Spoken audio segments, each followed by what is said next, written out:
kasih Tuhan Yesus untuk pagi hari ini Tuhan. Biarlah setiap kami Tuhan yang hadir saat ini, kami rindukan Tuhan setiap curahan daripada Roh Kudus-Mu Tuhan di tengah-tengah kami Yesus. Kami buka hati kami Tuhan. Kami buka hidup kami Tuhan Yesus.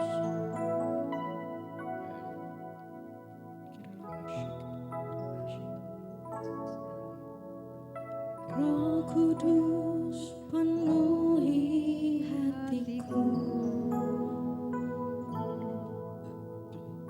Roh Kudus jamahlah hatiku. Engkau kekuatan dalam jiwaku. Ku mau jalan dengan kuasa-Mu.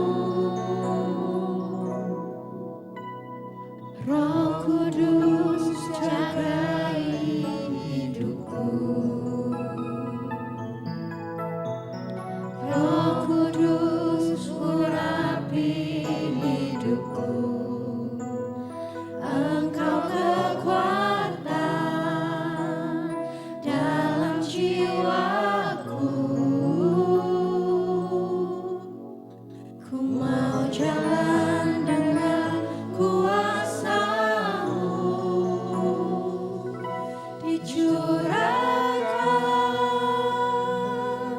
Dicurahkan sekarang. Ku rindu kuasa Roh Kudus penuhiku.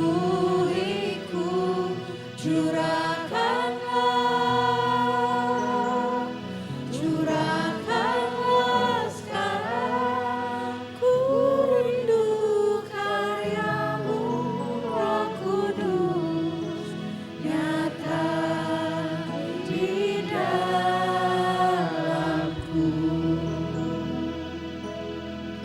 Ya Tuhan Yesus, kami percaya Tuhan Kau hadir di tengah-tengah kami. Roh Kudus penuhi hatiku. Roh Kudus jamahlah hatiku. Engkau kekuatan dalam jiwaku. Ku mau jalan dengan kuasa-Mu. Roh Kudus jagai hidupku. Amin Tuhan. Roh Kudus urapi hidupku. Engkau kekuatan dalam jiwaku. Ku mau jalan dengan kuasa-Mu. Dicurahkan sekarang. Ku rindu kuasa Roh Kudus penuhiku.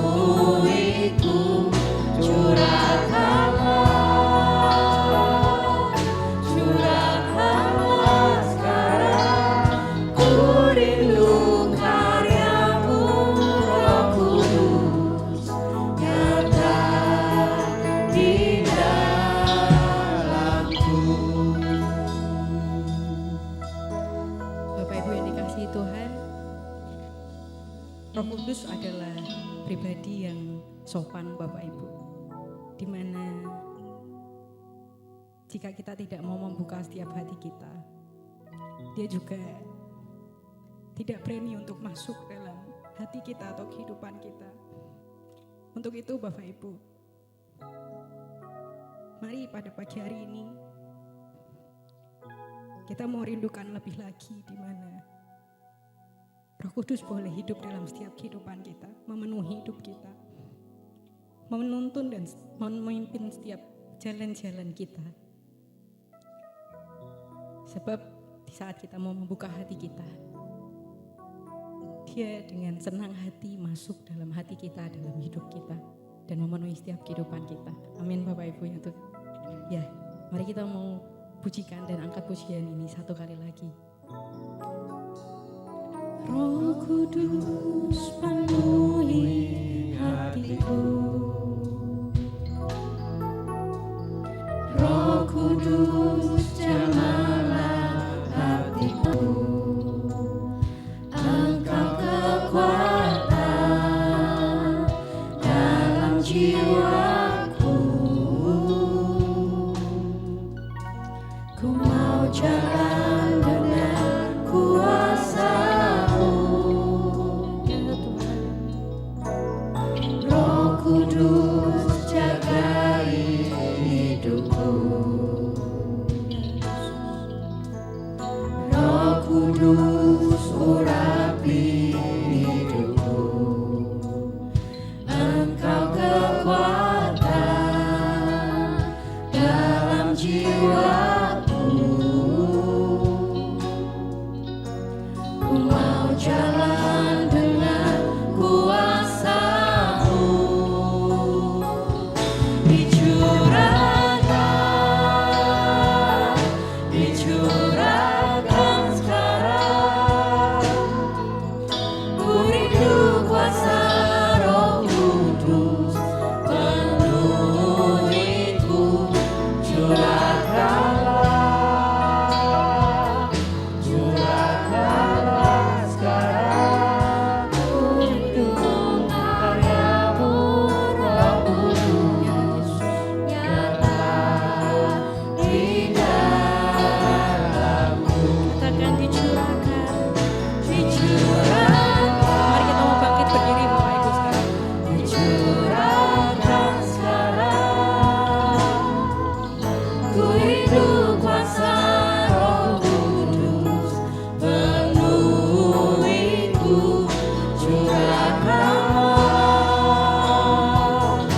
curahkanlah sekarang, ku rindu karya-Mu Roh Kudus nyata di dalamku. Sungguh Tuhan, kami lebih lagi Tuhan merindukan Engkau Yesus. Roh Kudus penuhi hatiku, Roh Kudus jamahlah hatiku, Engkau kekuatan dalam jiwaku, ku mau jalan dengan kuasa-Mu, Roh Kudus jagai hidupku,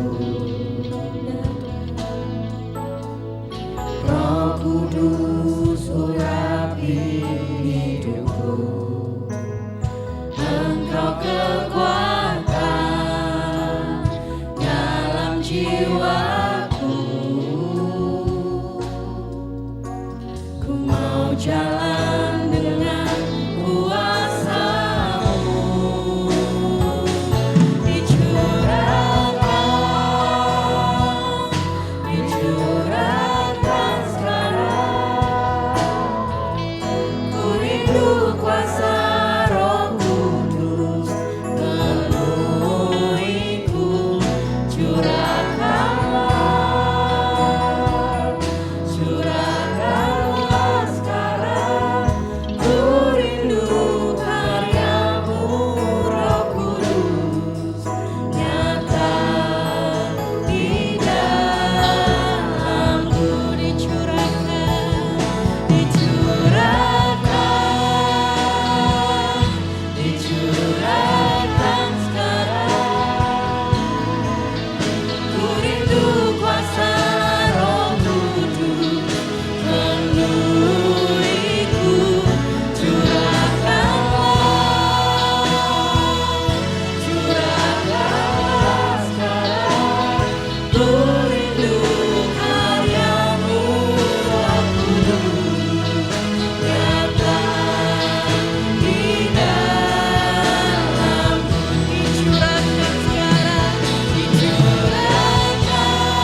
Sungguh Tuhan, kami perlukan Engkau tuh dalam hidup kami Tuhan. Terima kasih.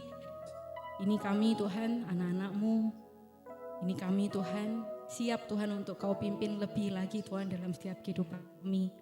Tuhan Yesus yang pulihkan kami, Tuhan Yesus menguatkan kami, menyembuhkan setiap luka kami Tuhan. Kami percaya di saat kami penuh dengan Roh Kudus Tuhan, hanya ucapan syukur kami yang boleh keluar dalam mulut kami Tuhan. Sebab kami tahu Tuhan, Engkau Allah yang setia, Engkau Allah yang baik Tuhan. Mungkin kami belum melihat apa-apa Tuhan di depan mata kami saat ini. Tapi kami mau melihat dengan iman kami Tuhan, bahwa segala sesuatunya yang kami butuhkan, Tuhan Yesus sudah sediakan. Segala sesuatu yang kami impikan, Tuhan Yesus sudah sediakan yang paling terbaik buat setiap kami Tuhan. Terima kasih Tuhan Yesus. Penuhi kami Tuhan lebih lagi Tuhan. Dan biarlah setiap kami Tuhan boleh memiliki rasa hormat akan Engkau Tuhan.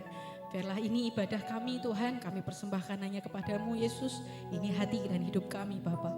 Terima kasih Yesus, tutup bungkus kami oleh kuasa darah-Mu yang kudus Bapa. Tuhan Yesus yang menyatukan hati kami, beri sukacita, damai, sejahtera Tuhan lebih lagi untuk memuji dan memuliakan nama-Mu Tuhan. Hanya di dalam berkat nama Tuhan Yesus Kristus, kita semua yang siap untuk meninggikan nama Tuhan, kita mau sama-sama katakan amin. Haleluya, beri kemuliaan buat Tuhan kita sekali lagi Bapak Ibu. Haleluya. Silahkan duduk Bapak Ibu, dikasih Tuhan. Ada gerakan roh Allah di tempat ini, amin. Amin. Haleluya. Haleluya.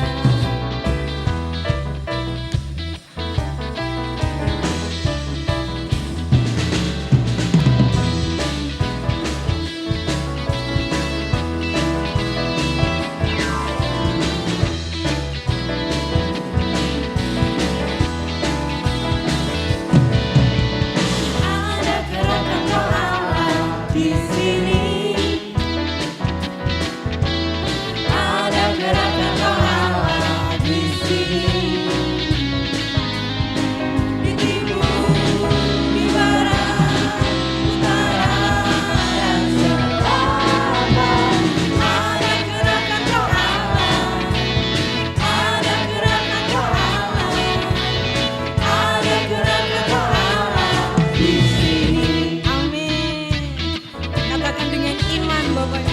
Ada gerakan roh Allah di sini. Ada gerakan roh Allah di sini. Amin. Ada gerakan roh Allah di sini. Di timur, di barat, Di timur, di barat, utara, dan selatan. Ada gerakan roh Allah. Ada gerakan roh Allah. Ada gerakan roh Allah di sini. kita katakan Hosana.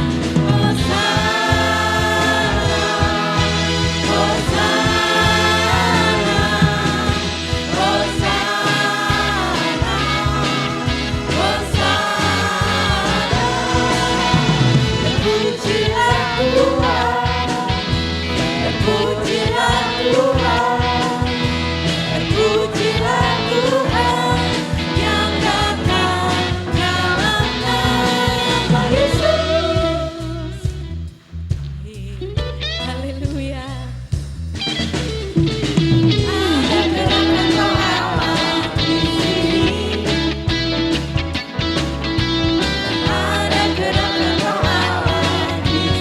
Di hidup, di jiwa,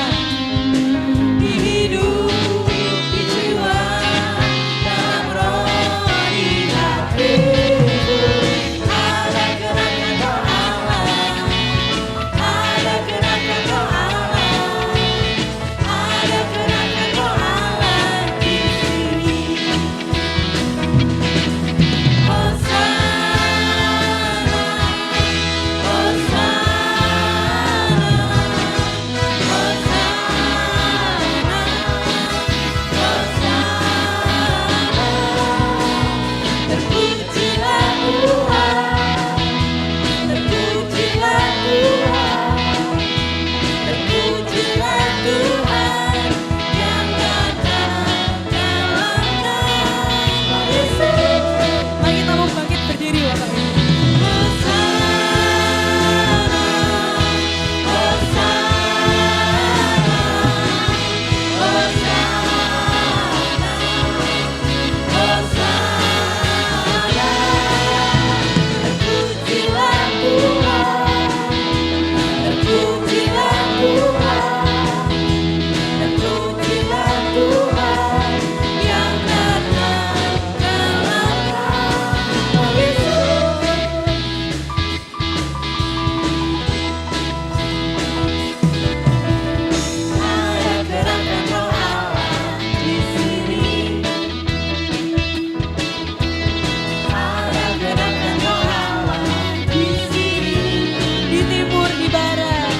Di timur, di barat,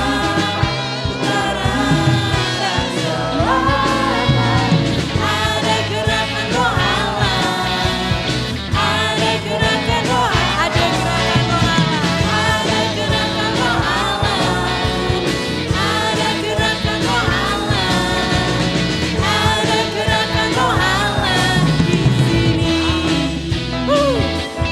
Haleluya.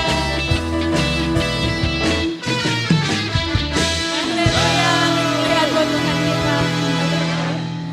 Biarlah Roh Kudus, Roh Allah membakar setiap hati kita di tempat ini. Amin.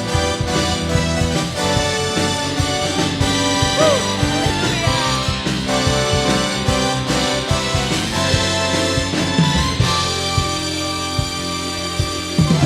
Roh Kudus, Roh Allah, bakar hati dan hidupku. Apimu bakarku, jadi korban persembahan. Jangan bibir hati dan pikiran.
Seperti rusa yang merindukan sungai yang berair, demikianlah jiwaku Tuhan merindukan Engkau.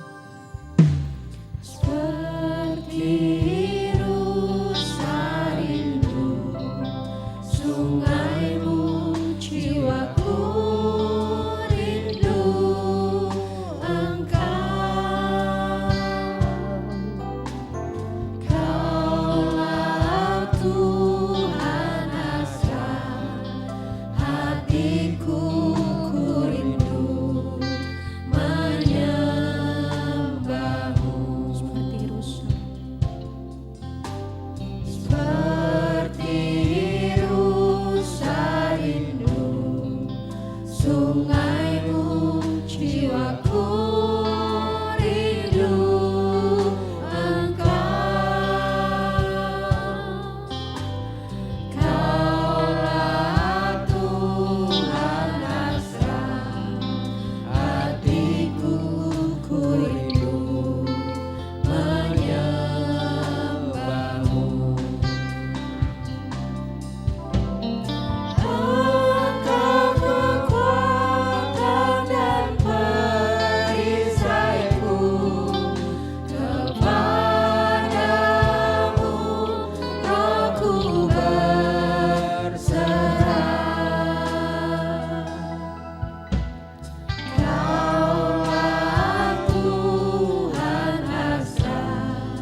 Yesus, Yesus, Yesus,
jemaat saja katakan Yesus, Yesus,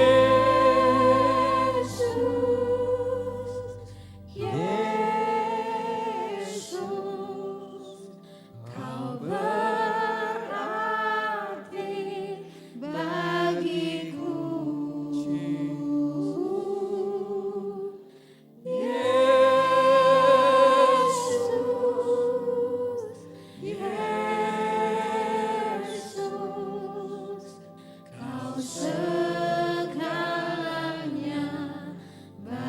Mari serukan dengan segenap hati nama yang mulia. Yesus, Yesus,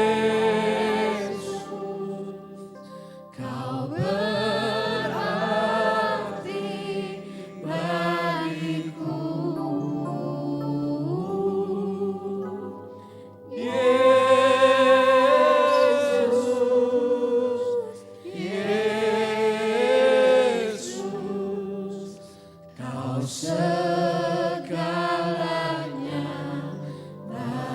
Kau segalanya bagiku Tuhan. Kau segalanya bagi. Katakan Kaulah segalanya bagiku Tuhan. Kau segalanya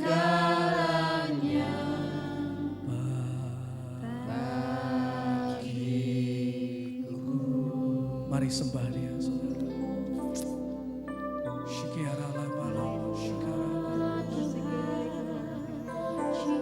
Kami angkat suara kami Tuhan. Haleluya. Shikiara lama lama ya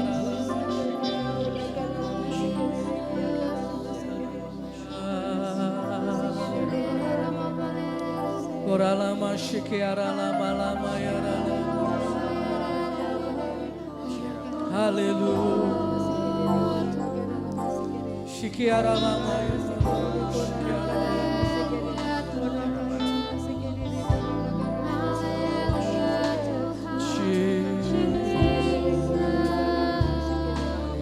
Shikiara lama lama ya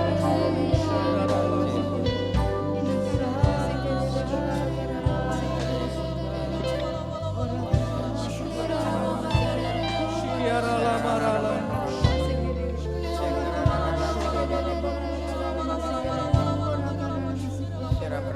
Shikiara lama lama Shidera lama lama Jesus.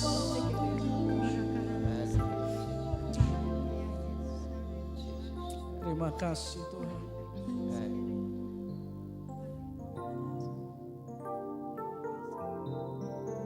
Haleluya.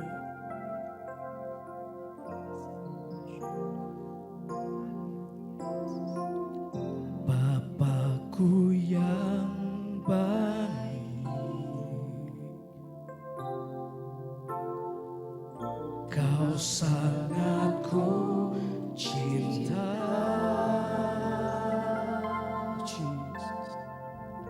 Lebih dari segalanya di dalam hidupku,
Bapakku yang baik, Kau sangat ku cinta, lebih dari segalanya di dalam hidupku. Bapakku yang baik, Engkau yang ku perlu, lebih dari segalanya. Kasih-Mu katakan tak pernah berakhir, tak pernah berakhir. Kasih setia-Mu selalu nyata dalam hidupku, tak pernah berhenti berharap padamu. Yesusku, Kau segala, tak pernah berakhir kasih, tak pernah berakhir.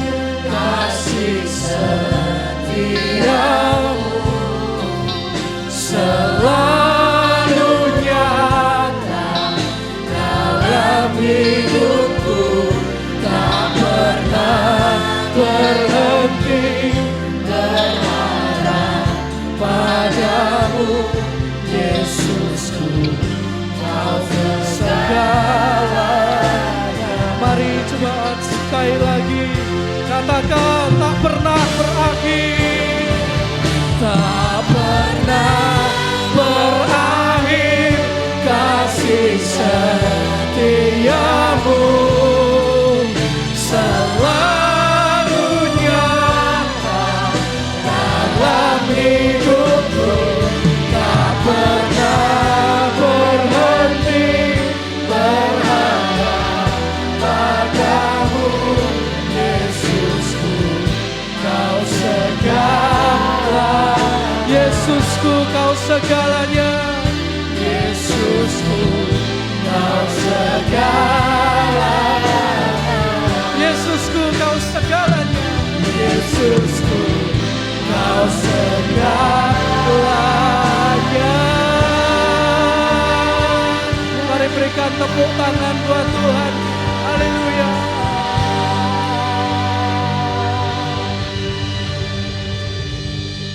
Terima kasih Tuhan. Sungguh Kau segalanya. Kau berarti segalanya dalam hidup kami. Terima kasih untuk pagi ini. Untuk hari ini kesempatan yang Kau berikan kami boleh ada di tempat ini. Dengan kesehatan, kekuatan yang baru daripada-Mu. Kami sebentar mau terima firman-Mu Tuhan. Berbicaralah, pakai hamba-Mu untuk jadi alat-Mu Tuhan. Dan biar firman boleh jadi rema buat kami semua. Dan segala pujian hanya bagi-Mu sampai selama-lamanya dalam nama Tuhan Yesus Kristus. Kami berdoa, haleluya. Amin. Silakan duduk kembali, Bapak kasih Tuhan. Selamat pagi, shalom. Apa kabar saudara? Luar biasa, haleluya. Nah hari ini saya mau ajak kita belajar tentang satu tema, yaitu ketika Tuhan itu diam, saudara. Saudara, kalau kita membuka di dalam Alkitab kita, Alkitab beberapa kali mencatat dalam kehidupan para tokoh Alkitab, ya ada waktu di mana Tuhan itu berdiam diri dalam jangka waktu tertentu. Dalam arti dia tidak berbicara, tidak bersuara kepada orang itu karena ada keadaan-keadaan tertentu yang sedang terjadi dalam hidup mereka yang menyebabkan Tuhan tidak bicara dengan mereka atau Tuhan sulit untuk berbicara kepada mereka. Saya hari ini mau ajak kita lihat dari dua kisah saudara, dari tokoh Alkitab dua kisah. Dua-duanya ini menarik karena apa? Karena dua-duanya ini Tuhan diam dalam jangka waktu yang sama, 13 tahun lamanya. Ya, yang kedua yang menarik dari dua kisah ini adalah dua-duanya berkaitan dengan kematian, saudara. Dua-duanya berkaitan dengan kematian. Jadi dua kisah Tuhan diam lamanya sama 13 tahun, dan dalam dua kisah ini sama-sama ada kaitannya dengan yang namanya mati atau kematian, saudara. Mari saya akan ajak kita lihat yang pertama, tolong diklik. Kita akan belajar dari tokoh Alkitab yang namanya Abram, atau nanti dia akan diganti namanya oleh Tuhan menjadi Abraham. Kita lihat dari Kejadian 16 ayat 15, 16, dan kemudian kita lanjutkan di pasal yang ke-17 ayat 1 dan 2.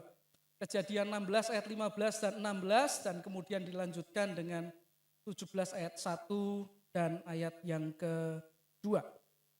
Ya, firman Tuhan berkata, lalu Hagar melahirkan seorang anak laki-laki bagi Abram, dan Abram menamakan anak yang dilahirkan Hagar itu Ismail. Abram berumur 86 tahun ketika Hagar melahirkan Ismail baginya. Berikutnya, ketika Abram berumur 99 tahun, maka Tuhan menampakkan diri kepada Abram dan berfirman kepadanya, akulah Allah yang Maha Kuasa, hiduplah di hadapanku dengan tidak bercela. Aku akan mengadakan perjanjian antara aku dan engkau, dan aku akan membuat engkau sangat banyak. Nah, kisah yang pertama kita belajar dari kisah Abram atau Abraham, saudara. Nah, saudara kalau baca Alkitab, saudara akan mengerti bahwa Abraham atau Abram ini dikenal sebagai salah satu sahabat Tuhan. Ya, dia berjumpa dengan Tuhan secara langsung, secara fisik, saudara. Nah, tetapi Alkitab mencatat bahwa dalam kisah hidup sahabat Allah ini, Tuhan pernah diam terhadap Abraham selama 13 tahun lamanya kepada Abram, saudara. Nah, kalau Anda lihat di 4 ayat tadi, ketika Ismail lahir, umur Abraham atau Abram itu 86 tahun. Ya, tadi kalau Anda baca ayat 15, 16, saudara, dari Kejadian 16, itu umur Abram 86 tahun. Dan setelah itu tidak ada lagi suara Tuhan kepada Abram. Dan Tuhan kemudian berbicara lagi kepada Abram di pasal 17 ayat 1 ketika dia berumur 99 tahun. Jadi 13 tahun tidak ada suara Tuhan untuk sahabatnya ini. Sahabat loh saudara, bukan orang asing. Nah, mengapa demikian?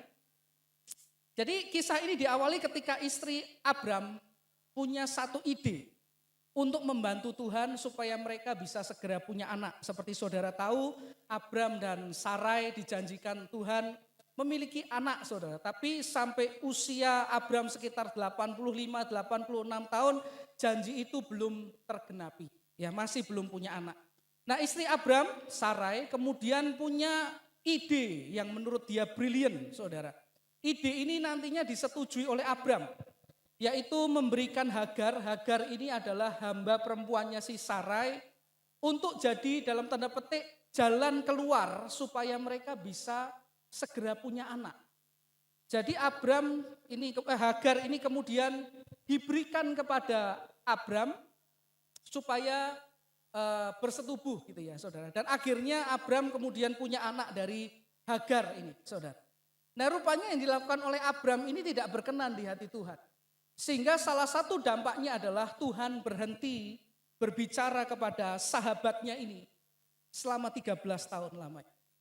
Nah, mungkin kita bertanya gini, kenapa kok lama sekali?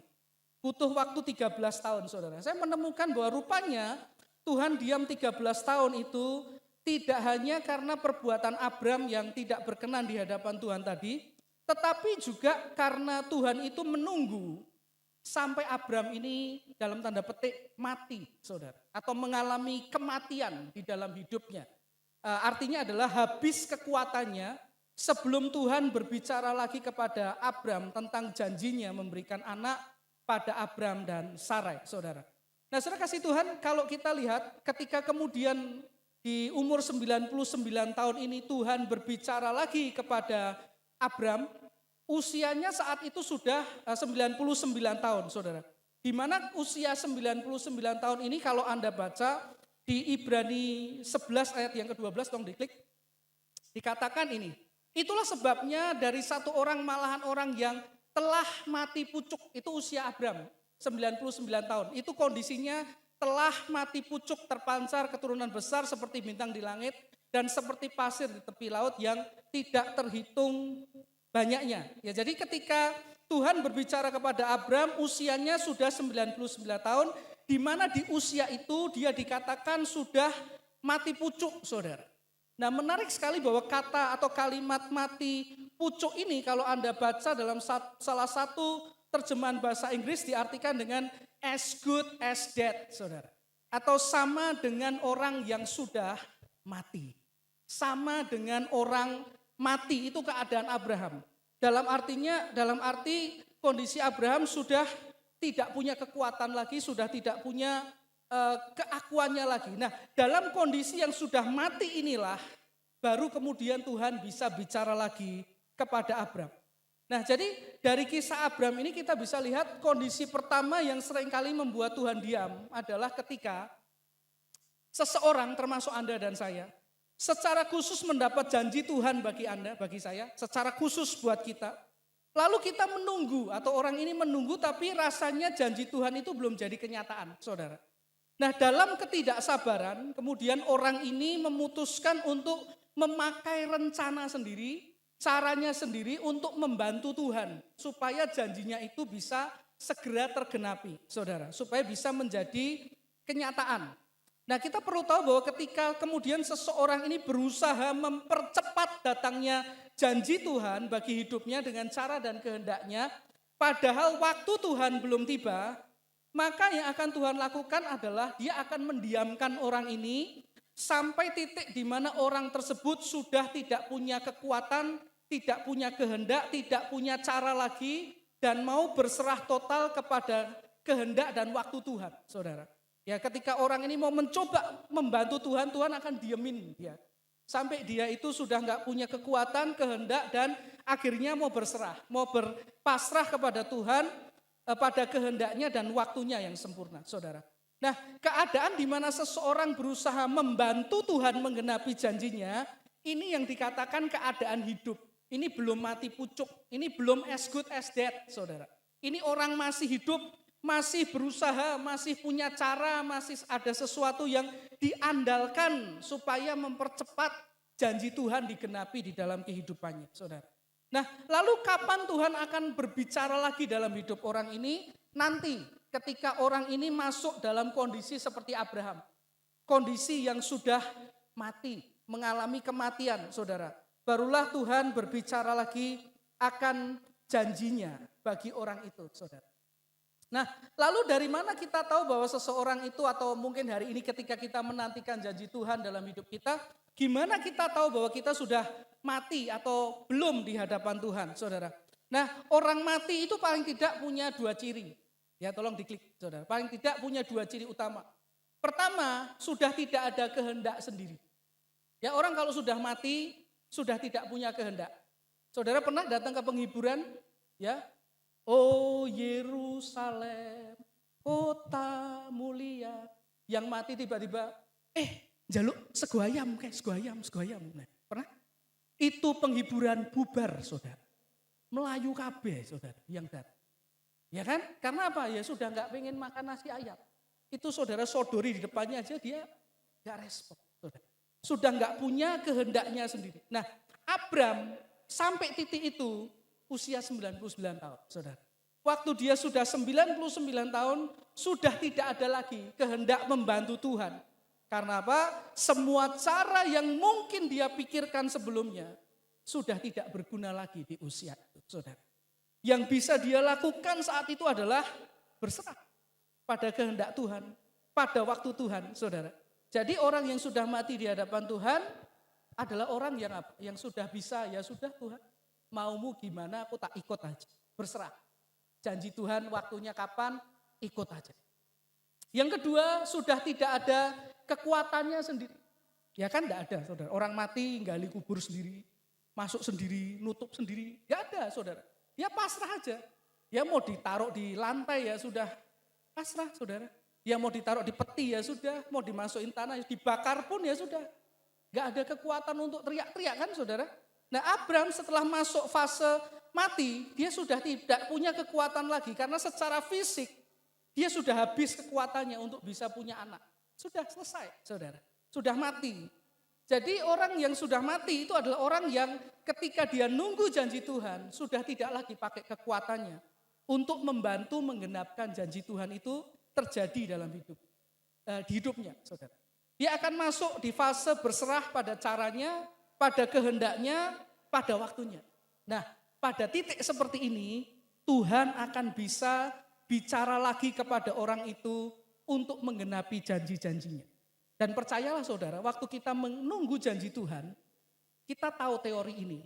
Tapi pada kenyataannya, untuk berhenti berusaha, tidak selalu gampang. Untuk berserah aja kepada Tuhan, tidak selalu mudah. Saudara. Karena kita secara manusia dari kecil diajari apa? Mikir, coba, berusaha. Saudara. Termasuk juga terhadap janji Tuhan, seringkali kita pengen mikir, coba, berusaha. Nanti kalau sudah habis, sudah mentok, baru berserah Tuhan. Nah, Tuhan bilang, nah itu yang aku tunggu bertahun-tahun. Kamu berserah pada. Saudara kasih Tuhan, saya pernah baca satu kisah nyata. Beberapa puluh tahun atau belas tahun yang lalu, saudara, ada seorang misionari dari Amerika Serikat dikirim ke satu daerah namanya Papua Nugini untuk menjadi penginjil dan mengabarkan Injil di sana. Misionaris ini melayani Tuhan dengan sungguh-sungguh, dia berusaha menginjil penduduk di Papua Nugini. Tapi sampai bertahun-tahun dia menginjil, belum ada satupun jiwa yang berhasil dia pertobatkan untuk dibawa kepada Tuhan, saudara. Nah, suatu ketika dia masih ada di Papua Nugini, dia punya keinginan untuk menanam buah nanas. Karena rupanya di Papua Nugini tidak ada nanas, saudara. Jadi akhirnya ketika dia kembali ke Amerika, dia beli 100 biji nanas untuk dia bawa ke Papua Nugini. Ketika sampai di Papua Nugini, dia pun meminta bantuan beberapa orang Papua Nugini untuk membantu menanam benih-benih nanas ini, buah nanas, dan kemudian mengupah mereka, memberi bayaran kepada mereka, saudara. Nah, dia rawat itu bibit-bibit nanas, disirami setiap hari, saudara, dan beberapa lama kemudian dia melihat buah-buah nanas itu sudah mulai bermunculan, sudah mulai besar dan mendekati matang, saudara. Misionaris ini begitu senang membayangkan bahwa tidak lama lagi dia bisa memakan buah nanas yang segar, yang manis, apalagi kalau di tengah panas, saudara. Wah, rasanya nikmat sekali. Ya, apalagi digaya rujak, saudara. Waduh, seger ya, saudara. Nah, tetapi apa yang terjadi? Belum sempat dia menikmati semua buah nanas itu, ternyata semua buah nanas itu hilang, dicuri orang, saudara. Dikasih Tuhan. Misionaris ini begitu marah. Dia cari tahu siapa yang melakukannya. Dia tanya sana sini dan akhirnya dia menemukan. Ternyata pelakunya adalah orang-orang yang dia bayar untuk menanam buah nanas itu, saudara. Dia panggil orang-orang itu dan bertanya, mengapa kamu mencuri buah nanas saya? Orang-orang Papua Nugini itu menjawab, loh kami itu tidak mencuri. Tetapi Tuhan perlu tahu, ada satu hukum di Papua Nugini, yaitu siapa yang menanam, dia yang menuai. Nah, yang nanam kan kami. Anda memang bayar kami, tapi yang nanam kan kami. Jadi kami berhak untuk menuai. Ya, hamba Tuhan ini misionaris berkata, ya sudahlah kalau itu memang hukumnya, tapi gimana kalau gini, kita buat perjanjian lah, kalian boleh ambil 50-50. Kan ini ada 100 nih, 50 buat kalian, 50 buat saya. Gimana, setuju? Setuju ya. Tapi apa yang terjadi? Semua nanas tetap hilang. Tidak ada satupun buah dia. Misionaris ini pun berusaha, gimana caranya supaya nanasnya enggak hilang. Dia ingat di Amerika ada anjing penjaga yang namanya bulldog. Anda tahu yang wajahnya jelek itu loh sudah. Ya bulldog. Jadi waktu dia kembali ke Amerika, dia beli satu anjing bulldog gede saudara. Dia bawa ke Papua Nugini untuk menjaga kebun nanas. Dan luar biasa hasilnya semua nanas tetap hilang saudara. Orang Papua Nugini lebih hebat dari bulldog saudara. Ya saudara kasih Tuhan, hilang saudara. Ya, misionaris jengkel, dia marah, dia berusaha cari semua cara yang dia bisa. Supaya dia bisa makan nanas saudara. Tapi gak bisa, tetap hilang. Satu kali dia ada waktu libur, dia kembali ke Amerika. Selama beberapa waktu. Dan selama di Amerika, dia ikut satu ibadah di gereja saudara. Dan waktu di gereja itu dia ikut ibadah, Firman Tuhan dari hamba Tuhan berkata, anak-anak Tuhan, serahkanlah kuatirmu kepada Tuhan, maka dia akan memelihara engkau. Nah rupanya waktu misionaris ini mendengar firman Tuhan itu, firman itu jadi kayak rema dalam hati. Itu masuk dalam hatinya, saudara. Ya, tertanam gitu, berbicara keras dalam hatinya. Dan dia ingat kepada kebun nanasnya di Papua Nugini. Jadi hari itu ketika dia pulang dari ibadah, dia berdoa, Tuhan, aku ini sudah berusaha menjaga kebun nanasku supaya aku bisa makan nanas. Segala cara aku lakukan, aku sudah beli anjing, aku sudah berusaha bernegosiasi, tapi enggak ada hasil. Ya sudah Tuhan, mulai hari ini aku berserah kepadamu. Aku serahkan kebun nanasku menjadi kebunmu Tuhan. Sekarang itu bukan kebun nanas saya, itu kebun nanasnya Tuhan. Amin. Dia kembali ke Papua Nugini, saudara. Dan waktu dia kembali ke sana, dia lihat kebun nanasnya. Apa yang terjadi? Semua nanas hilang, saudara. Tapi dia nggak marah kali ini. Kenapa? Karena dia sudah menyerahkan. Kebun itu bukan miliknya. Itu punya Tuhan. Jadi meskipun hilang dia ketawa-ketawa, dia santai, shalom, nggak apa-apa, saudara. Nah, rupanya perubahan sikap ini dilihat oleh orang-orang Papua Nugini. Mereka heran loh, misionaris ini biasanya kalau nanasnya hilang marah. Tapi sekarang kok senyum-senyum ya? Kok beda gitu? Nah saudara, memang kalau orang pemarah tiba-tiba berubah itu orang di sekitar saudara biasanya sadar. Biasanya ngamuan kok ki guyunan, nopo ki mesti ya kan saudara. Tertawanan saudara, misionaris jadi sukacita, shalom ya saudara. Nah akhirnya saudara, karena orang-orang Papua Nugini penasaran, mereka mendatangi si misionaris ini. Dia berkata, Pak, boleh tanya enggak? Tanya apa? Bapak itu dulu kalau nanasnya hilang pasti marah. Sekarang kok senyum-senyum. Kenapa? Nah Pak misionaris menjawab gini. Aku sekarang sudah tidak marah lagi karena kebun nanas itu sudah bukan punyaku. Kebun nanas itu sudah aku serahkan kepada Tuhan. Jadi sekarang itu kebun nanasnya Tuhan, bukan kebunku. Jadi kalau kamu ambil nanasnya, silahkan. Itu bukan kebun saya, itu kebunnya Tuhan. Nah ketika mendengar jawaban itu, orang-orang Papua Nugini yang datang ini kemudian berkata satu dengan yang lain. Oh pantesan, aku tahu sekarang mengapa akhir-akhir ini panen kita selalu gagal. Banyak anak kita yang menderita sakit dan tanaman yang kita tanam tidak berbuah. Karena kita sudah nyuri di kebunnya Tuhan. Tuhan marah sama kita. Makanya panen kita gagal, anak-anak kita sakit, kebun buah-buahan kita tidak menghasilkan buah. Dan apa yang terjadi? Semenjak hari itu orang-orang Papua Nugini tidak berani lagi ambil nanas di kebunnya Tuhan, saudara. Ya, dan sejak hari itu kebun nanas itu menghasilkan nanas yang banyak. Misionaris ini makan sampai istilah bahasa Yunaninya itu blekeen, saudara. Karena begitu banyaknya nanas yang bisa dia makan, saudara. Dan kisahnya tidak berhenti di situ. Sejak hari itu, penduduk Papua Nugini dan misionaris ini rupanya hubungannya jadi makin dekat. Mereka bersahabat dan sejak waktu itu banyak warga Papua Nugini percaya kepada Tuhan Yesus dan dimenangkan bagi kemuliaan nama Tuhan. Berikan tepuk tangan buat Tuhan kita. Haleluya, saudara. Nah ini saudara, kadang-kali kita nunggu janji Tuhan kayak misionaris itu.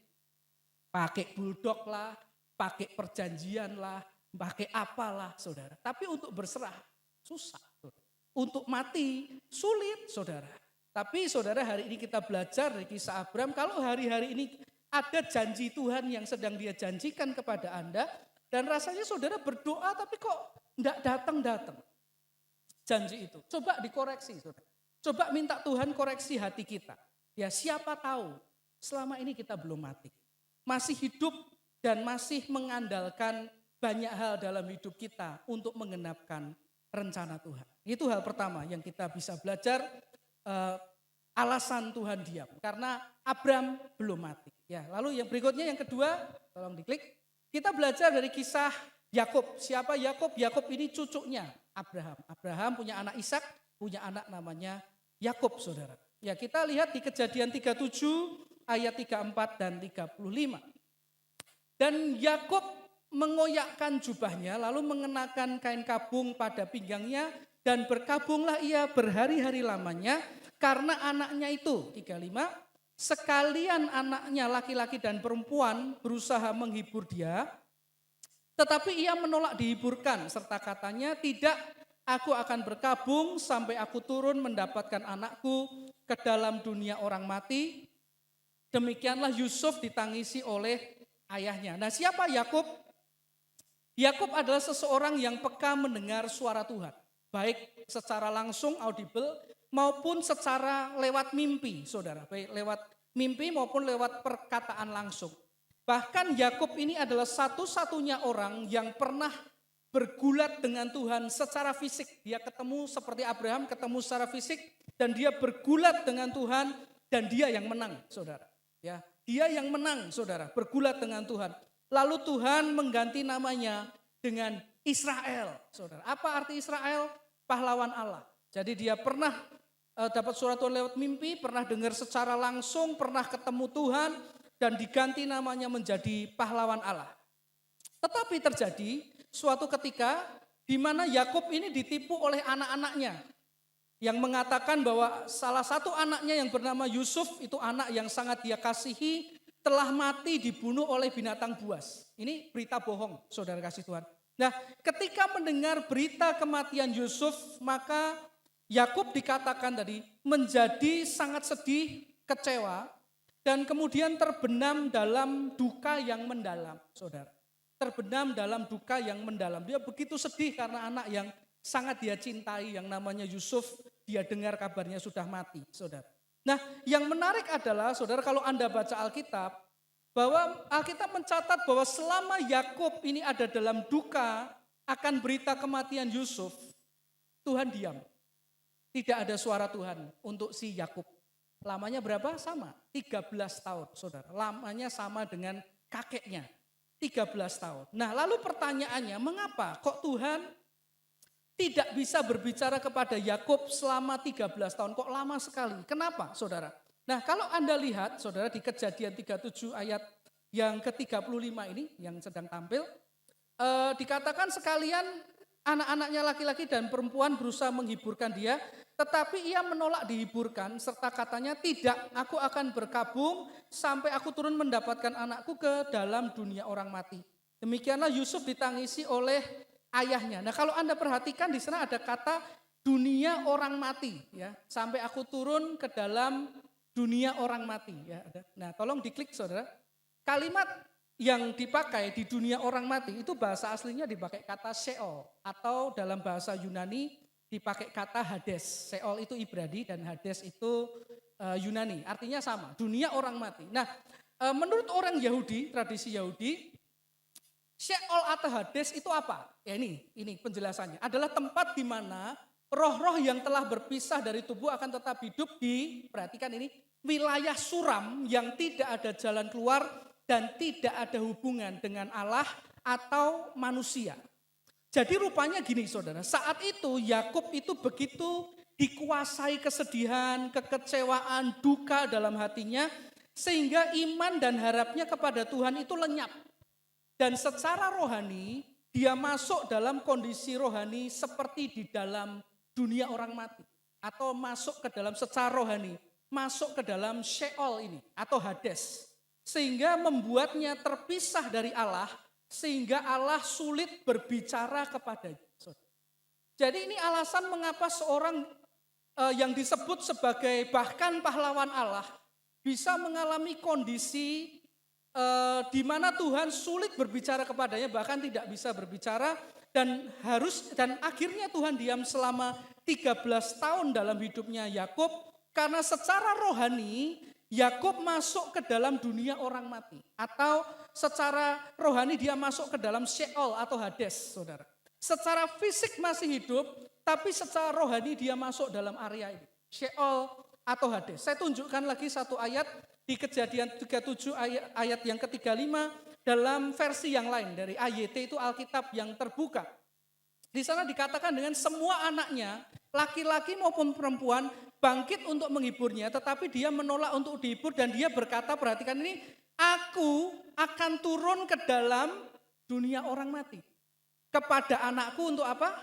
berkabung. Demikianlah ayahnya menangisinya. Jadi secara fisik, ya dia masih hidup, dia masih ada di dunia. Tapi secara rohani, dia sudah ada di dunia orang mati. Dia sudah ada di Sheol, Hades, karena kesedihan dan kekecewaan yang menguasainya. Saudara, nah ini gambaran apa? Ini gambaran dari seorang anak Tuhan yang masuk dalam kondisi misal dia menghadapi tekanan atau masalah. Dia syok, dia terpuruk, dia begitu dikalahkan oleh kekhawatiran, ketakutan, kesedihan, kekecewaan yang dihadapi sehingga iman dan harapannya kepada Tuhan itu menjadi mati, menjadi hilang. Dan akhirnya dia percaya, dia yakin bahwa tidak ada jalan keluar dalam hidupnya. Tidak ada jalan keluar bagi masalahnya. Jalan buntu, dead end. Atau dia mengalami secara roh dia mati. Di Hades, di Sheol, saudara. Fisiknya masih hidup, tapi rohaninya mati, saudara. Nah, orang yang kehilangan iman dan harapan seperti Yakub ini, dikatakan Alkitab tidak punya semangat hidup. Termasuk juga semangat berdoa atau mencari Tuhan. Sehingga berdampak hidupnya semakin jauh daripada Tuhan dan kehilangan kepekaan terhadap suara Tuhan. Saudara, saudara kasih Tuhan ada yang menarik ini. Kalau saudara baca Alkitab kisahnya Yakub, saudara. Kebetulan hari-hari ini pembacaan Alkitab rutin saya itu juga kebetulan baca Yakub. Jadi saya bisa baca kisahnya dari awal sampai akhir. Yang menarik gini, kalau kita baca Alkitab, selama 13 tahun Yakub tidak mendapat suara Tuhan itu, kita juga akan menemukan bahwa selama itu juga tidak pernah dicatat sekalipun Yakub berseru kepada Tuhan. Tidak pernah dicatat satu kali Yakub berdoa kepada Tuhan dengan keintiman, saudara. Tidak ada yang menunjukkan bahwa dia dekat dengan Tuhan, kenal dengan Tuhan, berseru dengan hati sungguh-sungguh kepada Tuhan. Tidak ada. Habis, saudara.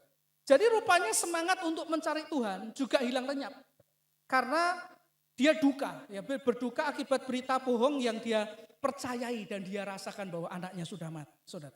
Saudara kasih Tuhan, dalam hidup kita sebagai anak-anak Tuhan, kondisi yang sama juga bisa dialami oleh anak-anak Tuhan, yaitu ketika anak-anak Tuhan menghadapi masalah atau kedukaan yang sangat besar, sampai dia masuk ke dalam keadaan kehilangan iman dan harapan kepada Tuhan.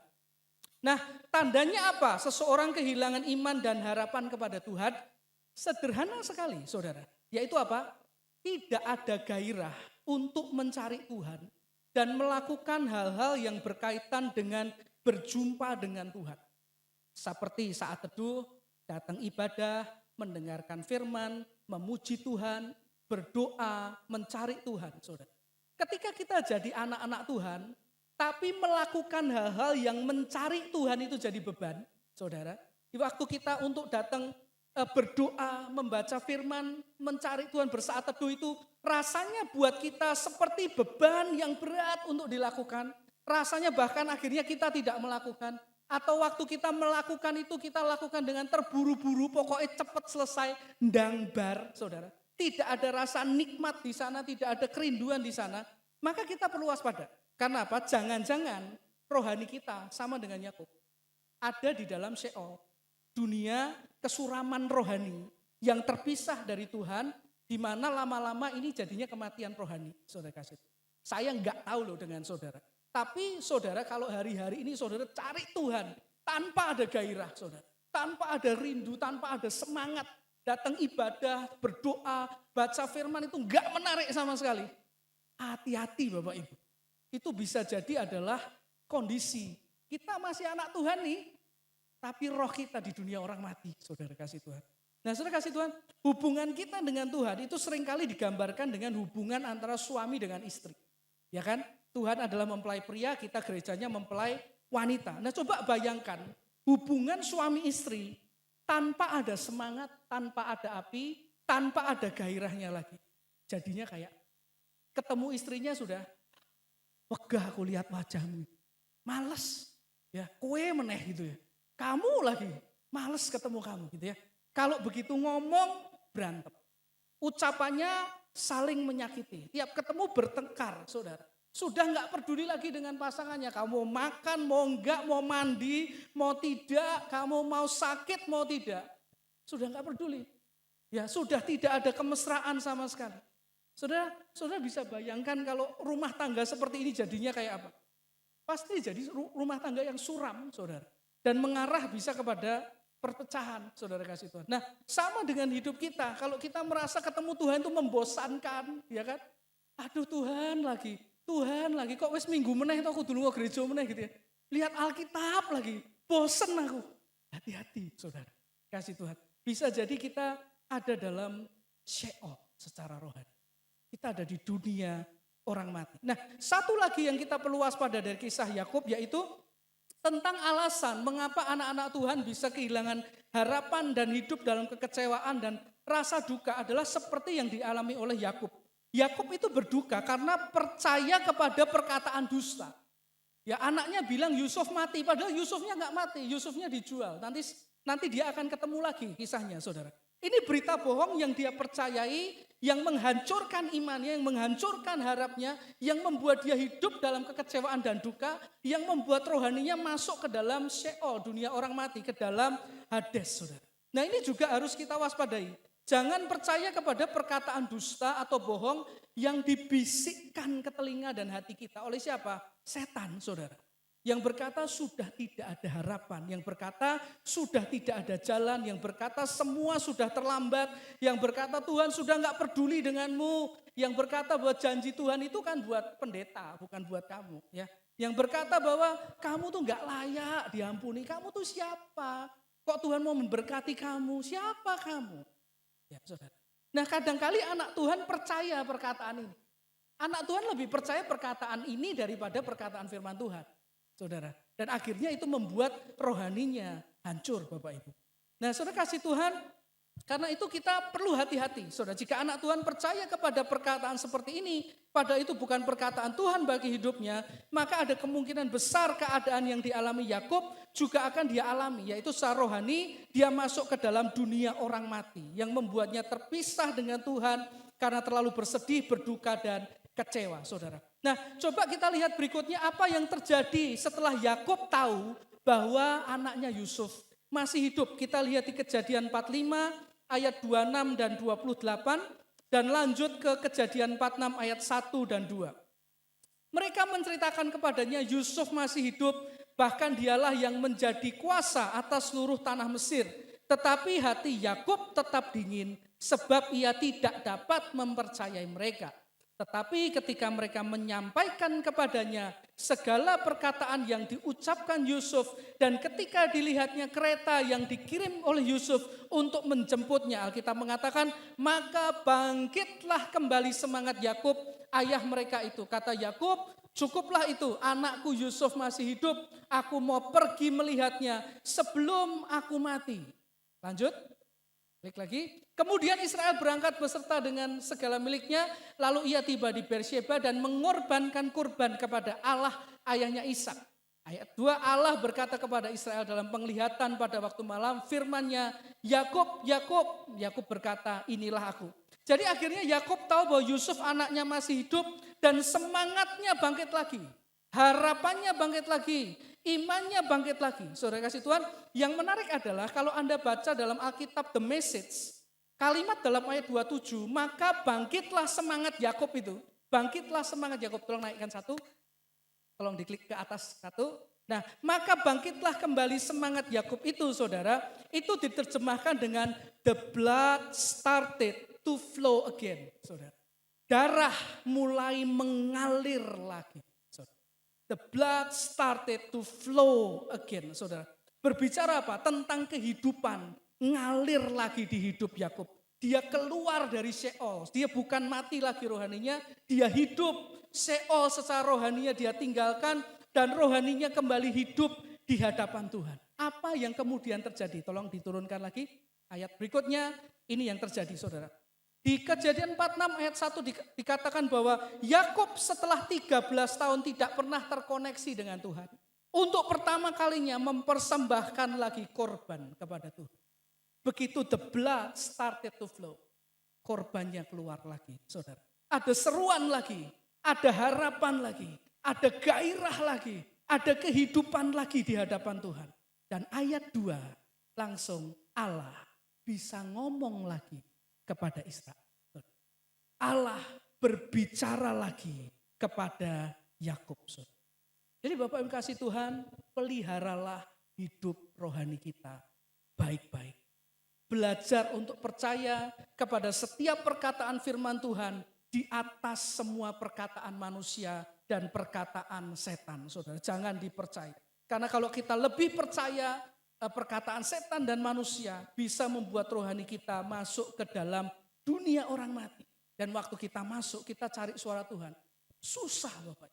Karena iman harap kita sudah mati. Saudara. Jadi yang kedua, mengapa Tuhan diam? Karena rohani seseorang ada dalam kondisi mati di hadapan Tuhan. Nah, hari ini kita lihat paling tidak ada dua hal yang dapat membuat Tuhan itu diam dalam hidup seseorang.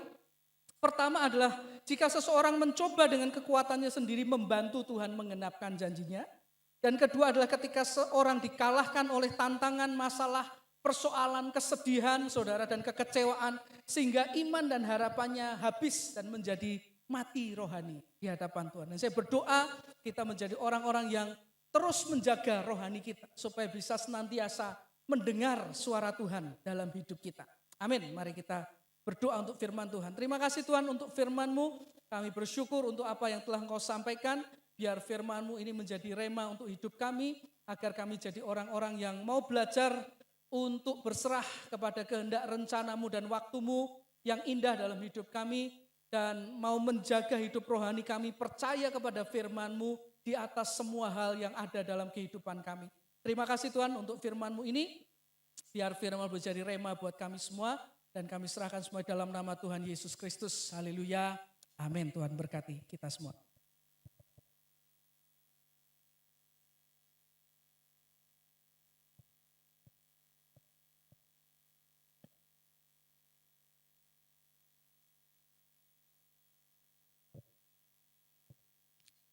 Ya, sebelum saya menyampaikan informasi ibadah GPI Semarang Indah, saya mengajak Bapak Ibu semua untuk bangkit berdiri dan kita akan bersama-sama memperkatakan kebiasaan baik yang akan kita kembangkan sepanjang tahun 2025. 1, 2, 3. Saya berusaha membangun kebiasaan baik untuk bersyukur dengan segenap hati, sesuai dengan kebenaran firman Tuhan dalam Mazmur 9 ayat 1 dan 2 yang berbunyi, Aku mau bersyukur kepada Tuhan dengan segenap hatiku, aku mau menceritakan segala perbuatan-Mu yang ajaib. Aku mau bersukacita dan bersukaria karena Engkau, bermazmur bagi nama-Mu yang maha tinggi. Amin. Dipersilakan untuk duduk kembali. Ya, ibadah Raya Onsite minggu depan tanggal 18 Mei 2025 diadakan pada pukul 8 pagi dan firman Tuhan akan disampaikan oleh Pendeta Madya Samuel Lloyd Prayitno. Dan bagi jemaat yang belum bisa hadir dalam ibadah onsite dapat mengikuti ibadah secara online pada sore hari pukul 5 sore di channel YouTube GPI Semarang Indah. Dalam ibadah Raya Onsite minggu depan akan diadakan sakramen perjamuan kudus. Bagi Bapak Ibu yang akan mengikuti sakramen ini secara online dapat terlebih dahulu menyiapkan roti dan anggur secara mandiri. Bapak Ibu yang akan memberikan persembahan kasih dan persepuluhannya bagi pelayanan dan pekerjaan Tuhan, amplop persembahan dapat dimasukkan ke dalam kotak persembahan yang ada di pintu keluar gereja ketika Bapak Ibu akan pulang. Sebelum pulang kita akan menerima berkat dari Tuhan. Saya mengundang Bapak Ibu bangkit berdiri. Dan nanti Pendeta Pratama Yohan Immanuel Prayitno akan memberikan doa berkat bagi kita semua. Cek. Mari sekali lagi kita datang kepada Tuhan dalam doa. Terima kasih Tuhan, kami bersyukur buat hari ini. Kami berterima kasih untuk pemeliharaanmu, kasih setiamu dalam kehidupan kami. Hari ini kami bisa beribadah bersama-sama secara onsite maupun secara online. Dan kami percaya Tuhan, hadirat-Mu menyertai kehidupan kami. Benih-benih firman-Mu tertanam dalam kehidupan kami. Dan Bapak, sebentar kami mau akhiri ibadah kami berdoa, dan yang berkenan curahkan berkat-Mu atas kami semua. Bapak yang kasih Tuhan, pada akhir ibadah kita mari angkatlah kedua tangan-Mu kepada Tuhan, tangkap dan terimalah berkat Tuhan atas hidup-Mu. Tuhan memberkati keluarga dan rumah tangga-Mu, Tuhan memberkati usaha dan pekerjaan-Mu, Tuhan memberkati Engkau dengan kesehatan yang baik, Tuhan memberkati pendidikan yang sedang Kau jalani, Tuhan memberkati pelayanan-Mu makin dahsyat dan luar biasa. Tuhan memberkati hidupmu sehingga hidupmu berhasil, beruntung dan berkemenangan. Tuhan memberkati engkau dan melindungi engkau. Tuhan menyinari engkau dengan wajahnya dan memberi engkau kasih karunia. Tuhan menghadapkan wajahnya kepadamu dan memberikan engkau damai sejahtera dari sekarang sampai Maranatha. Saat Tuhan Yesus Juru Selamat kita yang agung, yang begitu mencintai kita datang kembali untuk kali yang kedua. Dan semua yang percaya pulang dengan membawa berkat Tuhan yang berlimpah berkata, Amin.